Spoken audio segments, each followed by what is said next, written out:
ওই বিছানার থেকে নিজের শক্তি ব্যয় করিয়া মাটিতে নামিয়া গেল।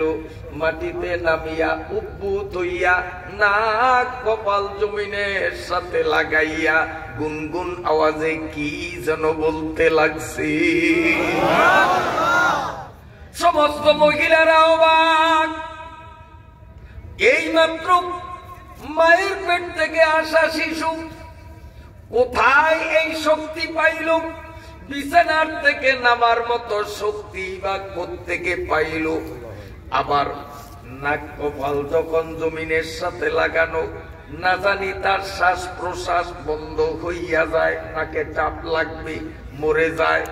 এজন্য শিশুকে উদ্ধারের জন্য মহিলারা তার কাছে যখন আগাইয়া গেল, সমস্ত মহিলারা দেখে না নাকটা হালকা ভাবে মাটির সঙ্গে লাগানো, আর ছোট্ট দুইটা ঠোঁট ফ্যাস ফ্যাস করে নড়তেছে।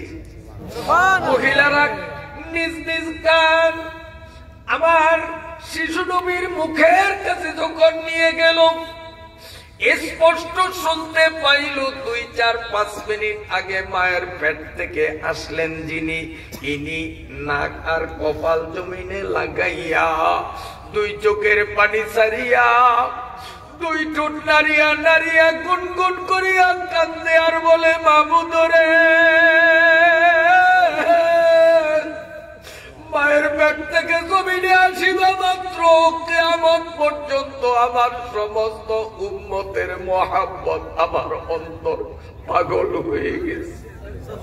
আল্লাহ, আমি মায়ের পেট থেকে আইসা আবার কিয়ামত পর্যন্ত আগত উম্মত গুলোর জন্য তোমার কাছে দোয়া করি। আল্লাহ পাকের নবী উম্মতের জন্য কেমন পাগল ছিলেন আনাস ইবনে মালিক রাদিয়াল্লাহু তাআলা আনহু বর্ণনা করেন। জিবরাইল ফেরেশতা একদিন নবীজি যখন নবী হইলেন, ওই সময়ে জিবরাইল আমিন নবীজির সামনে দাঁড়াইয়া চোখের পানি মুছতেছে আর কাঁদতেছে। আল্লাহ পাকের নবী বলেন, ও জিবরাইল, তুমি কাঁদো কেন? তোমার মুখটা এমন বেজার কেন? জিবরাইল কান্দে আর বলে, হুজুর, এইমাত্র আসমান থেকে রওনা দিয়া আপনার দরবারে আসার পথে আমি জাহান্নামের পাশ দিয়া আসছি। ইয়া রাসূলুল্লাহ, জাহান্নামের মধ্যে যে ভয়াবহ আযাব আর গজব আমি নিজ চোখে দেখেছি, জাহান্নামের ভয়তে আমি জিবরাইলের চোখে পানি এসে গেছি। যেই ফেরেশতা জিবরাইল কোনদিন জাহান্নামে যাবে না, ওই ফেরেশতা জাহান্নামের ভয়তে চোখের পানি বালাইয়া কান্দে রে বাবা। নাফরমান গুলো ওই জাহান্নামের মধ্যে পড়বে, উপরে আগুন, নিচে আগুন, ডাইনে আগুন, বামে আগুন, চতুর্দিকে আগুনের মধ্যে থাকবে নিমজ্জিত। ওই নাফরমান বান্দাগুলো দুজুগের কথা মোটেও স্মরণ করি না। ইয়া রাসূলুল্লাহ, দুজক বড় ভয়াবহ দেখেছি। ওই দুজকের কথা আমার স্মরণে পড়লে আমার কলিজা শুকাইয়া যায়, চোখের পানি ধরে রাখতে পারি না। আল্লাহ বললেন, জিবরাইল, জাহান্নামের আগুনটা কেমন দেখলা বলবে কি? জিবরাইল বলেন, হুজুর, আল্লাহ রাব্বুল আলামিন একদল ফেরেশতারে হুকুম দিলেন জাহান্নামে আগুন জ্বালানোর, জ্বালাইলো। আল্লাহ বলেন, ফেরেশতারা আগুনের শক্তি বাড়াইতে থাকো। ফেরেশতারা দিনের পরে দিন, মাসের পরে মাস এইভাবে 1000 বছর পর্যন্ত আগুনের তাপ বাড়াইতে বাড়াইতে আগুনগুলো লাল টকটকে রং ধারণ করল। 1000 বছর পরে ফেরেশতারা কয়, মাবুদ গো, আগুনের শক্তি, আগুনের গরম, আগুনের হিট বাড়াইতে বললা আর কিচ্ছু বললা না। ও মাবুদ 1000 বছর পর্যন্ত আগুনের তাপ বাড়াইতে বাড়াইতে আমরা আগুনকে ডেঞ্জারাস বানাইলাম, আর কত? আল্লাহ বলেন এই আগুনে চলবে না, আরো তাপ বাড়াইতে থাকুক। আবার ফেরেশতারা আগুনের তাপ বাড়াইতে লাগছে। আল্লাহর পক্ষ থেকে নির্দেশ না আসার কারণে শুধু দিনের পরে দিন, মাসের পরে মাস, বছরের পরে বছর এক গতিতে খালি তাপ বাড়ায়, আগুনের শক্তি বাড়ায়। বাড়াইতে বাড়াইতে বাড়াইতে আবারও 1000 বছর হয়ে গেল। সমস্ত আগুনগুলো এখন নীল বর্ণ ধারণ করল। এই 2000 বছরের মাথায় ফেরেশতারা কয় মাবুদ আর কত বাড়াবো? আগুনের তাপ যে কত ভয়াবহ মাবুদ বলার মতো ভাষা নাই। একটা না 2000 বছর পর্যন্ত আগুনের তাপ বাড়াইয়া নীল বানাইয়া দিলাম। আল্লাহ বলেন ফেরেশতারা আবার পাষাণ হৃদয়ের কিছু নাফরমান বান্দা কোরআনের কথা শুনলে তাদের মন গলবে না, আমার নবীর হাদিস শুনলে তাদের মন গলবে না রে ফেরেশতা। ওই পাষাণ হৃদয়ের নাফরমান গুলোরে সাইজ করতে এই আগুনে হবে না, আরো 1000 বছর এর তাপ বাড়াইতে থাকু।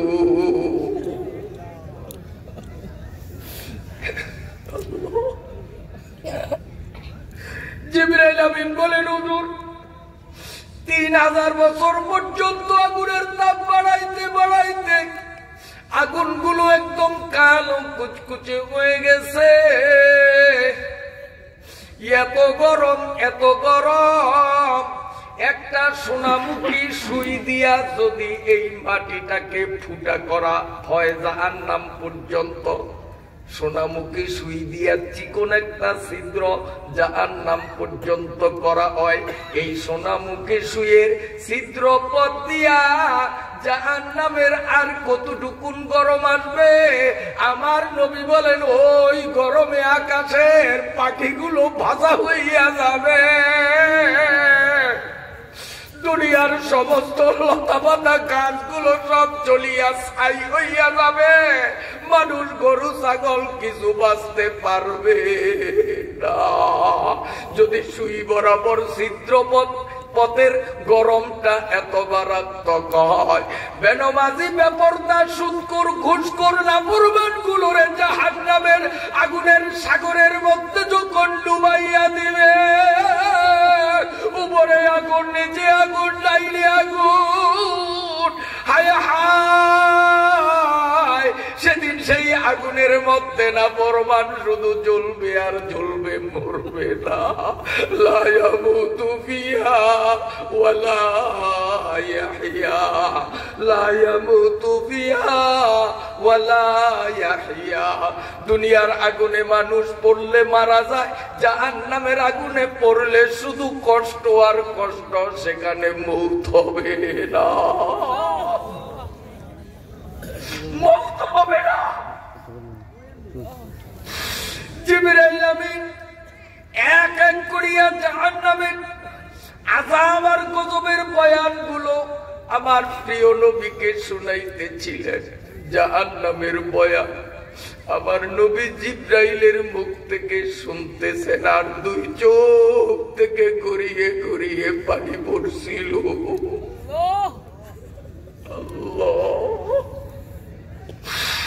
ও মুসলমান, 7 সমুদ্র 13 নদীর পানি দিয়াও জাহান্নামের আগুন নিবানো যাবে না। হাদিস শরীফের মধ্যে আছে, সমস্ত মানুষগুলো যখন হাসরের মাঠে থাকবে আর জাহান্নাম তর্জন গর্জন করিয়া লাফাইয়া লাফাইয়া যখন হাসরের মাঠের দিকে আসতে চাইবে, আল্লাহ সামান্য কিছু পানি এইভাবে জাহান্নামের দিকে মারলে জাহান্নাম পিছে সরবে।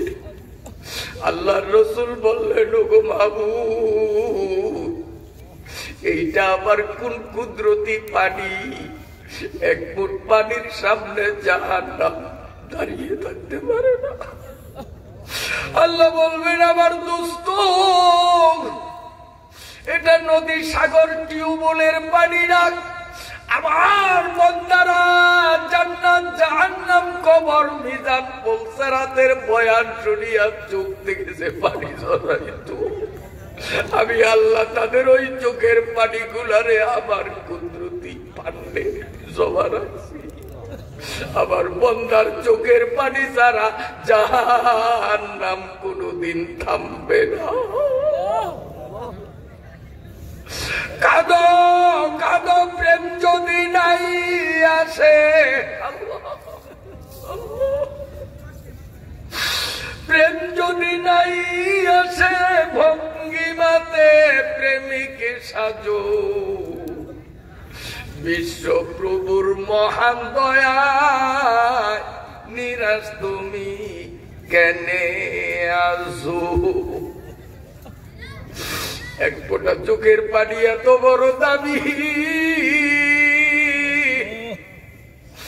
এই এক ফোঁটা চোখের পানি জাহান্নামকে ঠান্ডা করে দেওয়ার জন্য যথেষ্ট।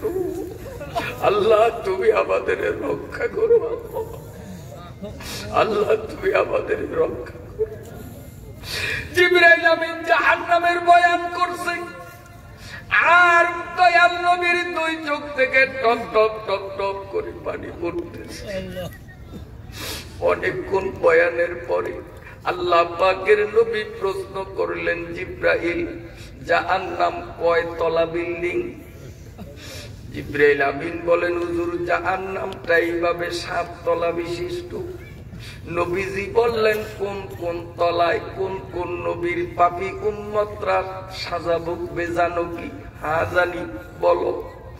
এবার জিবরাইল 1 নম্বর 2 নম্বর করে 6টা জাহান্নামের হিসাব দিলেন। ইয়া রাসূলুল্লাহ, অমুক তলাতে অমুক অমুক অমুক নবীর গুনাহগার উম্মত, দ্বিতীয় তলাতে অমুক অমুক অমুক অমুক নবীর নাফরমান উম্মত। এইভাবে বলতে বলতে 6টার কথা বলিয়া জিবরাইল 7 নম্বরেরটা বলে না। নবীজি বললেন, জিবরাইল তুমি না বললা জাহান্নাম 7টা, 6টার হিসাব পাইলাম, আরেকটাই কারা থাকবে? নবীজি চোখের পানি ছাড়িয়া কান্দে আর বলে, জিবরাইল 6 জাহান্নামে কারা কারা থাকবে হিসাব পাইলাম রে জিবরাইল। একটা জাহান্নামের কথা কি তুমি জানো না? জিবরাইল কয়, ওগো আল্লাহর নবী আমি জানি, বলবো না। নবীজি বললেন, জানো যখন বলাই লাগবে। না হুজুর আমি বলবো না। না তুমি বলো হুজুর আমি বলবো না। কেন বলবো না? জিবরাইল কান্দে আর কয়, হুজুর আমি আপনারে ভালো কইরা চিনি, মায়ের পেট থেকে পড়িয়াই জীবনের সর্বপ্রথম উম্মতের জন্য কাঁদছেন আপনি। সারাটা জীবন উম্মতের জন্য আপনি কাঁদতে কাঁদতে শেষ কইরা দিলেন। আমি যদি ওই জাহান্নামে আপনার গুনাহগার উম্মতরা যে থাকবে এটা বলি, না জানি কলিজা ফাটিয়া মইরা যায়। আল্লাহ পাকের নবী বললেন, কিরে জিবরাইল আসলে কি আমার উম্মত জাহান্নামে যাবে? জিবরাইল কে নবী বোঝাই, ইসলামের জন্য আপনি উহুদে দাঁত হারাইছিলেন, कर दिया जंगे उहुद में मुस्तफा दंदा शहीद। अल्लाह अल्लाह, कर दिया जंगे उहुद में मुस्तफा दंदा शहीद। ये शरीयत ये तरीक़त हमको मिलने के लिए। নবী তয়ফের ময়দানে 3 বার শরীরের লাল রক্ত ঝরাইছে। আপনার দাঁত ভাঙা রক্ত ঝরানো ইসলাম আপনার কতগুলো পাপী উম্মত মানবে না, মসজিদের পাশে চায়ের দোকানে টিভি নিয়ে ব্যস্ত থাকবে, নামাজে আসবে না, আছে না নাই? ওগো নবী, রমজান মাসের মতো বরকতময় মাস পাইয়াও বেরির উপর দিয়া বিড়ি টানতে টানতে হাঁটবে। রোজা আপনার গুনাহগার পাপীরা, পাপী উম্মতরা রাখবে না। ওই না ফরমান উম্মত গুলো 7 নম্বর জাহান্নামে অবশ্যই জ্বলবে।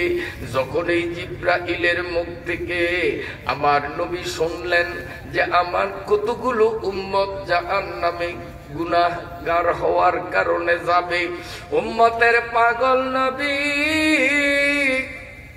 কলিজায় এমন একটা কামড় মারলো, হায়রে উম্মত বলিয়া একটা চিৎকার দিয়া আমার নবী বেহুশ হইয়া গেল।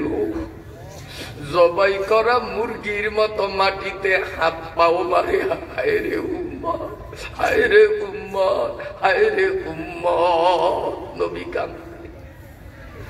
হযরতে জিবরাইল টান দিয়া নবীজির কোলের উপরে নিলেন। জিবরাইলের রানের উপর নবীজির মাথাটা রাইখা নবীজির মাথায় তেল পানি দিয়া চুলটা নিয়া অনেকক্ষণ পরে যখন নবীজির হুশে আনলেন, আল্লাহ পাকের নবী আবারও 2 চোখের পানি ছাড়িয়া বললেন, জিবরাইল রে, কি শুনাইলে আমারে? আমি যে উম্মতের জন্য এত পাগল, আমার আদরের উম্মত আসলেই কি দোজখে যাইবে? জিবরাইল কে, হুজুর আমরা ফেরেশতা জাতি মিথ্যা কথা বলতে জানি না, আপনার কতগুলো উম্মত আপনার দাঁত ভাঙ্গা দিন না মানার কারণে নিশ্চয়ই দোজখে যাবে। হুজুর সত্য বলেছি। আল্লাহ পাকের নবী উম্মত জাহান্নামে যাবে শুনিয়া দ্বিতীয়বারও উম্মত বলিয়া চিৎকার দিয়া বেহুশ হইয়া যায়। জিবরাইল আমিন আল্লাহর হাবিবকে আবার টানিয়া কোলে নিলেন, মাথায় তেল পানি দিয়া মোটামুটি আমার নবীরে হুশে আনলেন। নবীজি আবারও কান্দে আর বলে, জিবরাইল মনে মানে না, প্রাণে বুঝে না, কি শুনাইলি রে জিবরাইল? আসলে কি আমার উম্মত জাহান্নামে যাবে? জিবরাইল বললেন, ইয়া রাসূলুল্লাহ, নাফরমানগুলো নিশ্চয়ই জাহান্নামে যাবে। আমার নবী আবার চিৎকার মারিয়া বেহুশ হইয়া জিবরাইলের কোল থেকে মাটিতে পড়িয়া শুধু কান্দে, আল্লাহ আমার উম্মত জাহান্নামে কেমনে যাবে? জাহান্নামের আগুন, জাহান্নামের বিষাক্ত সাপের কামড় আমার উম্মত কেমনে সহ্য করবে?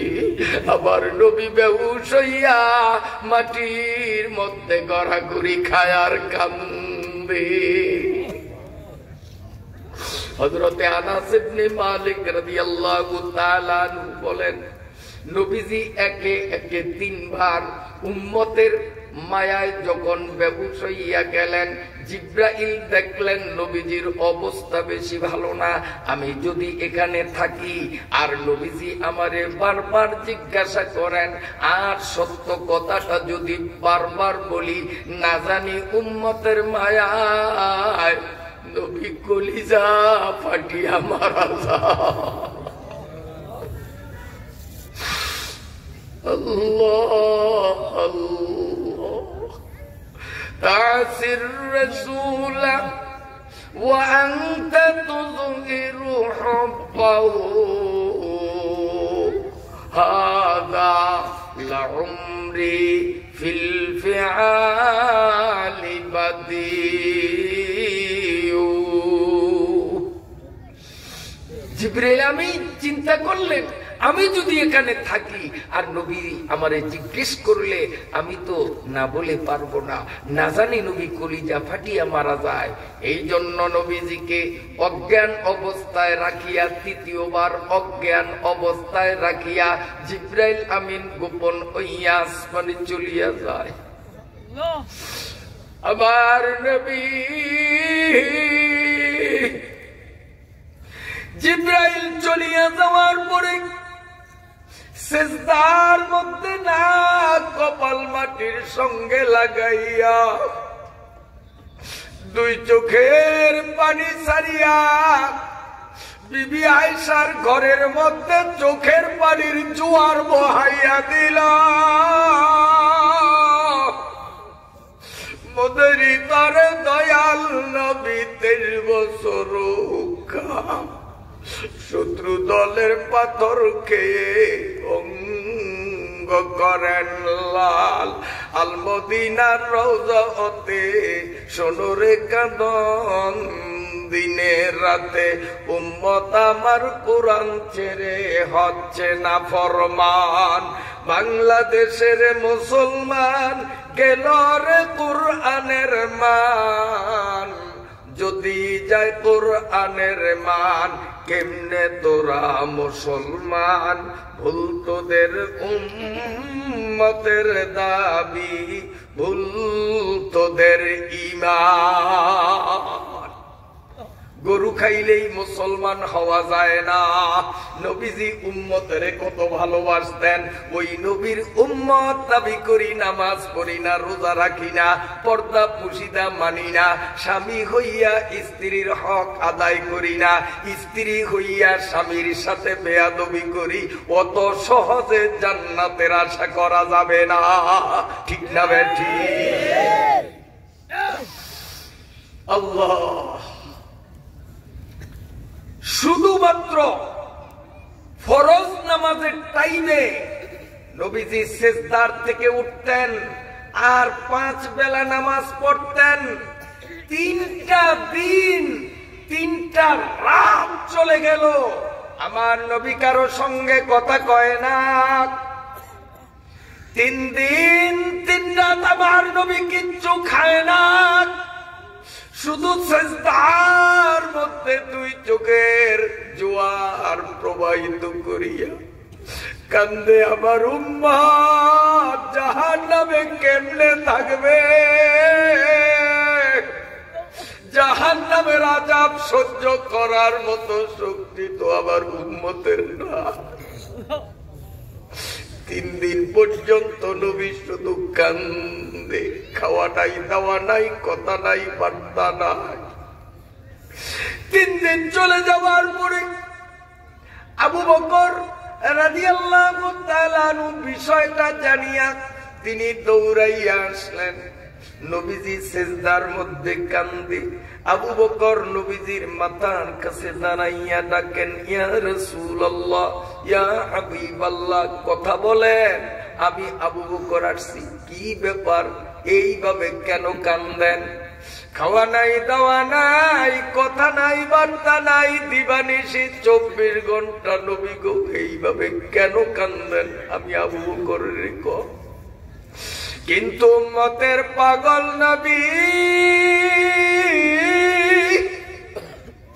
উম্মতের মায়ায় এমন ভাবে কাঁদতেছে, আবু বকর বলায় না, কে বলায়, নবীর খবর না। আবু বকর দেখলো নবীজি কথা কয় না, চলিয়া গেলেন ওমরের কাছে। ওমর, এই ব্যাপার, আমি গেলাম, নবী কথা কইল না। ওমর দৌড়াইয়া আসলেন, নবীজির মাথার কাছে দাঁড়াইয়া, হুজুর আমি ওমর, যারে দেখলে শয়তানে ভয় পায়, বুঝি কাফের বেঈমানরা আপনার সাথে বুঝি খারাপ ব্যবহার করছে, তাই মনের দুঃখে কান্দেন। ওগো নবী, আমি বীর মানুষ, ওমর আসছি, বলেন কে আপনার মনে দুঃখ দিছে, ওর কল্লাটা ছিঁড়া পালাইব। ওমরে বলায় না, কে বলায়? নবী বলতে পারে না, নবী শুধু উম্মতের চিন্তায় কান্দে। আমি কান্দি তোমার জন্য, তোমার মন তো কান্দে না। কান্দতে কান্দতে জীবন গেল, আর কান্দিতে পারি না। উমর বলাই না, কে বলাই নবীর খবর ছিল না। উমর রাদিয়াল্লাহু আনহু ব্যর্থ হইয়া তিনি চলিয়া গেলেন সালমান ফার্সির কাছে। বিশিষ্ট সাহাবী সালমান ফার্সি আসিয়া নবীজির মাথার কাছে দাঁড়াইয়া কয়, হুজুর 3 দিন 3 রাত পর্যন্ত খাওয়া নাই, দাওয়া নাই, কথা নাই, বার্তা নাই।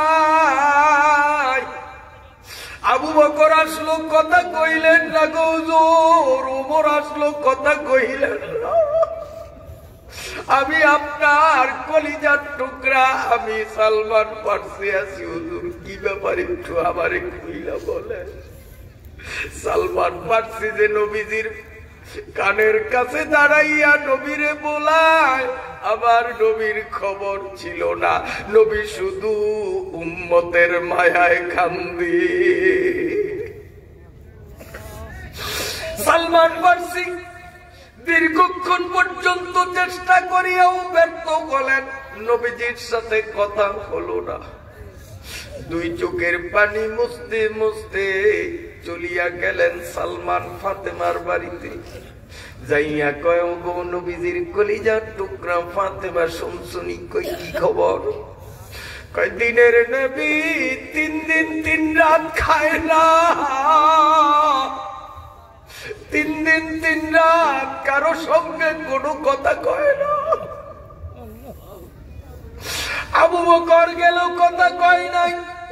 উমর গেল, কথা কয় নাই। আমি সালমান রে নবী এত মোহাব্বত করেন, আমিও যত নবী নবী করিয়া ডাকলাম, নবী আমার দিকে 1 সেকেন্ড নজর দেয় না। হযরতে ফাতেমা রাদিয়াল্লাহু তাআলা কাঁদতে কাঁদতে এক দৌড়ে চলে আসলেন, নবীজির গলা জড়াইয়া চিৎকার দিয়া উঠলেন, আব্বাজান, আমি আপনার নয়নের মণি, কলিজার টুকরা ফাতেমা। আবু বকর, ওমর, সালমানের সাথে কথা বলেন না। আমি ফাতেমার সাথে যদি কথা না বলেন গো নবী, কলিজা ফাটিয়া আমি এখন হাত ফেল করবো, মারা যাব। কোন কাফের বেঈমান আপনার সাথে বেয়াদবি করছে, যার কারণে আপনি এইভাবে খাওয়া দাওয়া ছাইরা শুধু কাঁদবেন? একটু আমাদের বলিয়া দেন, ওই বেয়াদবের কল্লা ছাইরা ফেলবো। আমার নবী আস্তের পরে ফাতেমারে কয়, ফাতেমা ডিস্টার্ব করিস না, আমারে কাঁদতে দে।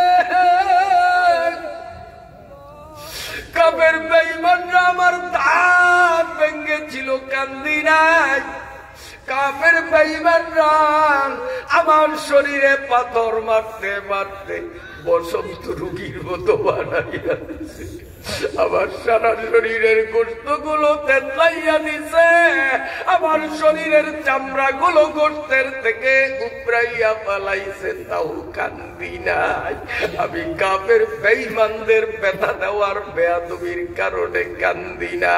ফাতেমা 3 দিন আগে জিবরাইল আমারে বলিয়া গেছে, আমি যে উম্মতের জন্য এমন পাগল, আমার ওই কতগুলি উম্মত নাকি শরীয়ত না মানিয়া জাহান্নামে যাবে, আমি ওই উম্মতের মায়ায় কান্দি, আমারে কান্দতে দে। उल्फत में बड़ा बड़ा पाओ के जपाओ, उल्फत में बड़ा बड़ा पाओ के जपाओ, हर चीज में लज्जत अगर दिल में मजा हो, आए दोस्तों अगर जा तलबी जाबतु बखोशाम वज जाचे आजी जास्ते बगु आबतु बखोशाम। ओ जुआन बंधुरा कान खुलिया शोनो बाबारा, আল্লাহ পাকের নবী কেমন নবীর উম্মত তুমি আর আমি একটু নবীরে চিনো রে বাবা। আল্লাহ পাকের নবী সাহাবীদের একদিন বলতেছিলেন আমার সাহাবীরা হাসরের মাঠে তোমরা সবাই উলঙ্গ আর ল্যাংটা হইয়া উঠবা, কারো পরনে কাপড় থাকবে না, হুফাতান হুরাতান গুরলাতান। কিন্তু আমি নবী ল্যাংটা উঠব না, আমারে যেই কাফানের কাপড় পরাইয়া কবরে দাফন করা হবে ওই কাফানের কাপড় পচবে না, আমি ওই কাফানের কাপড় পেঁচানো অবস্থায় উঠব। নবীজির সাথে সাথে দুই চোখের পানি ছাড়িয়া বললেন, তবে আমারে শুকনা সাদা নির্মল পরিষ্কার কাফানের কাপড় পেঁচাইয়া দাফন করবা, আমি হাসরের মাঠে উঠব। সাহাবীরা রে, আমার কাফানের কাপড়টা থাকবে ভিজা, আমার কাফানের কাপড়ের সারা অংশে থাকবে কাদামাটি মাখানো। সাহাবায়ে কেরাম প্রশ্ন করলেন, হুজুর বুঝলাম না, বাংলাদেশের মাটি হলো ভিজা, এতে পানির অংশ আছে ঠিক কিনা, কিন্তু সৌদি আরবের মরুভূমির দেশের মাটি হলো শুকনা, ও দেশের মাটিতে পানি নাই। ইয়া রাসূলুল্লাহ, মক্কা মদিনার মাটি শুকনা, মদিনার শুকনা কবরে আপনারে শোয়ানো হবে, আপনার কবরে পানি আসবে কোত্থেকে, কাফানের কাপড় ভিজবে কেমনে, কাদা মাটি আপনার কবরে কোত্থেকে আসবে, কাপড়ে কাদা কেন লাগবে? আমার নবী গর গর গর গর করিয়া দুই চোখের পানি ছাড়িয়া কান্দে। ও আমার সাহাবীরা, সত্যি আমারে মদিনার শুকনা মাটিতে কবরে শোয়াইয়া দিবি যেখানে কোনো পানি নাই, কিন্তু আমি হায়াতুন নবী কিয়ামত পর্যন্ত জিন্দা অবস্থায় কবরে শুইয়া থাকবো, আর প্রতিদিন একবার আল্লাহর ফেরেশতারা গোটা পৃথিবীর আমার উম্মত গুলোর প্রতিদিনের ভিডিও আমারে দেখাইবে। আমি যখন দেখব ঈদগাহ বাজার মসজিদে নামাজ চলতেছে, আর বাজারে আমার কতগুলো উম্মত চায়ের দোকানে টেলিভিশনে ব্যস্ত, মসজিদের পাশেই মোবাইলের ইউটিউব আর ফেসবুক নিয়ে ব্যস্ত, নামাজে আসবো না। আমি যখন দেখবো আমার নারী উম্মত গুলো গায়ে মাথার কাপড় ফালাইয়া বেপরদায় রাস্তাঘাটে চলবে, আমার উম্মতের বদ আমলের ভিডিও আমি মদিনার কবরে শোয়া অবস্থায় যখন দেখবো, এই গুনাহের কারণে উম্মত যে জাহান্নামে যাবে, আমি ওই উম্মতের ব্যথায় উম্মতের মায়ায় চোখের পানি ছাড়িয়া কানবো। আমার দুই চোখের পানি